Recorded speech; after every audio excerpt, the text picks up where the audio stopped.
It's good to be back. How do I look? Look good? Okay. It's good to be back, everybody.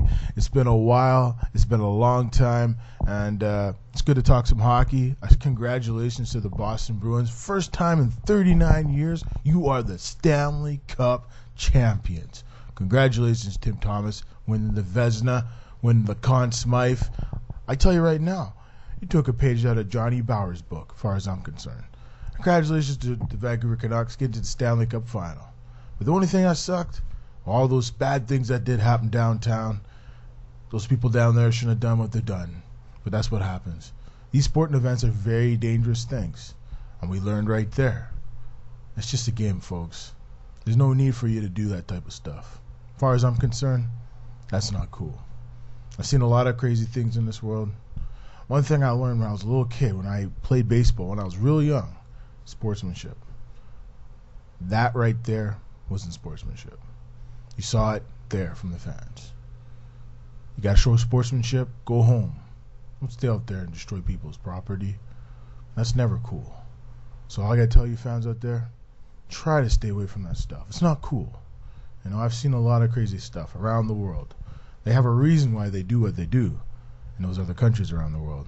They're hungry, they're losing their jobs, and people are taking their money from them.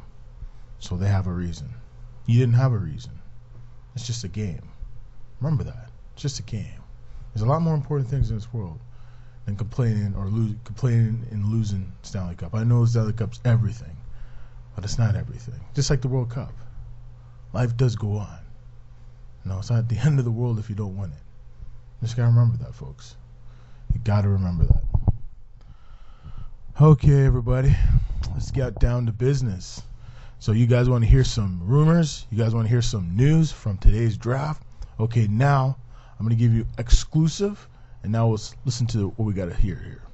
Okay, here it is. The Avalanche have recently, today, sent defenseman John Michael Lyles to the Toronto Maple Leafs in exchange for the second-round pick in 2012. So, well, basically, the Toronto Maple Leafs acquired the draft pick in the Cabriolet deal, and so now they're flipping it, second-round pick for next year's draft, to the Colorado Avalanche. So this is a pretty good move.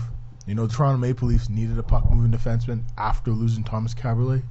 So, hey, it's only going to cost them, what, $4.5 million this year, and then $4.2 million in 2012. So that's not too bad.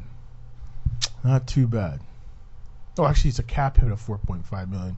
So his salary will be $4.2 million. So on the cap, it'll be $4.5 million. Oh, and I got some good news on the salary cap in NHL is they raised it to $64 million. Huh, that's unbelievable. And say another thing, the floor is $48 million. Can you imagine this? Just 7 years ago, the NHL, just after the lockout, or actually 8 years ago, 7 years ago after the lockout, the current salary cap was $39 million. And now the cap's going to be $64 million, and the floor is $39 million. Unbelievable. Unbelievable, folks. I thought I've seen it all. Literally, I thought I've seen it all. But that's one thing in life you never really get. Sometimes these things do happen the way they happen. So, what else can I say? Well, yeah, there was a couple of deals that went down yesterday. Two Philadelphia Flyers got moved recently. Jeff Carter got moved to the Columbus Blue Jackets for the likes of a prospect by the name of Yaroslav Voracek and a number 1 pick and a 3rd round pick in this year's draft. And in a separate move, Philadelphia moved Mike Richards to the Los Angeles Kings for prospects Braden Shen and Wayne Simmons. This is actually a pretty good move for Philadelphia. I'm surprised they trade both centers. I knew for one a couple months ago that they were going to trade Jeff Carter, but they kept denying it. But it looks like when they acquired Brizgalov's rights, they needed to move out some salary, and so to be able to sign Brizgalov. So that's what they did. They turned around and they inked Ilya Brizgalov for a 9-year deal at $51 million. You know, the one thing I don't get about Brizgalov, I mean, okay, of course he won a Stanley Cup in Anaheim, okay.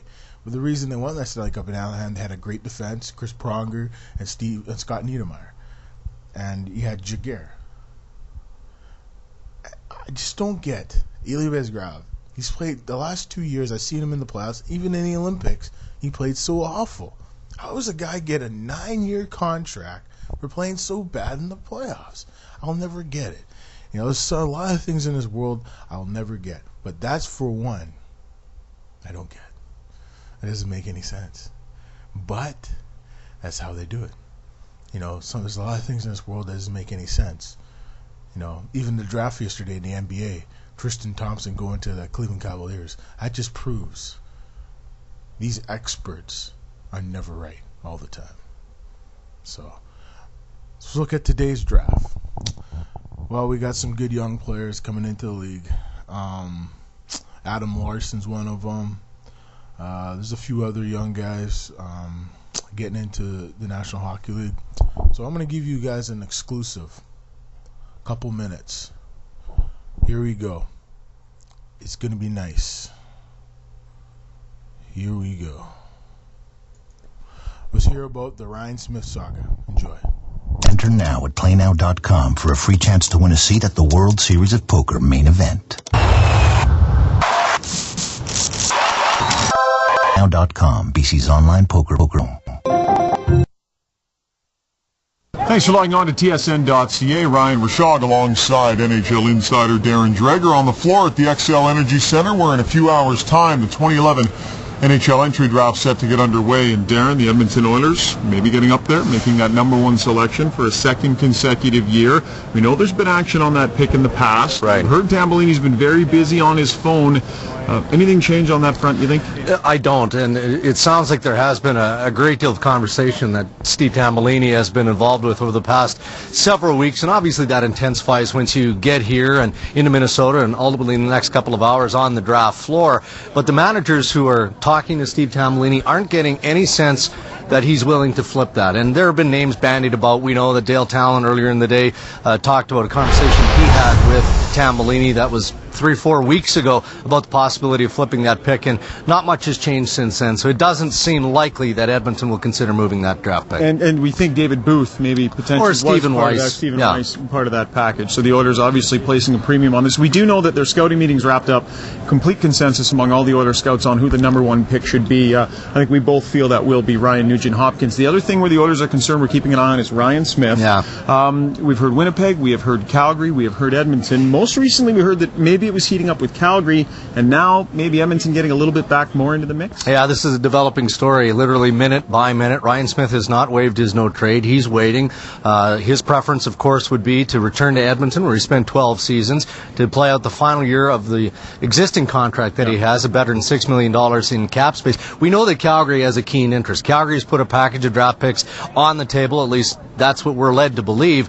And over the last couple of hours or so, the Edmonton Oilers' interest is believed to have intensified. So it's something that we'll continue to watch, but if there is a choice, it's very likely Ryan Smyth would choose to go back to Edmonton. Okay, quickly. You have to wonder how optics come into play here for the Oilers, because if you're the Oilers and the Calgary Flames end up getting Ryan Smyth for a 4th, 5th, 6th round draft pick, whatever it ends up being, maybe a player, the optics of that are not good for the Oilers. Do you think they're concerned about that?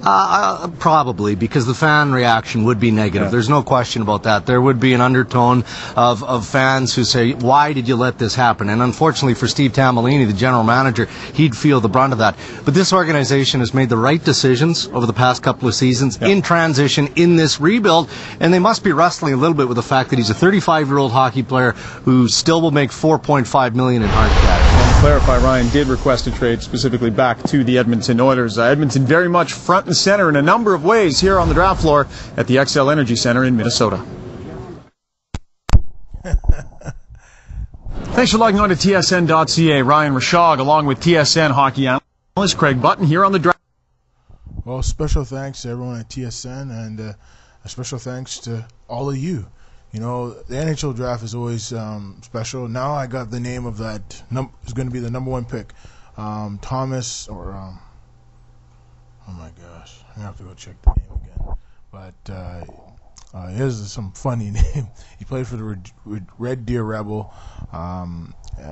He's supposed to be the next Joe Sakic, and I think the Edmonton Oilers will be drafting him. So I said Adam Larson. There's a few other kids that are in this draft. I never really did any scouting of the players in this draft, but all I know, the draft's today. It's going to be good.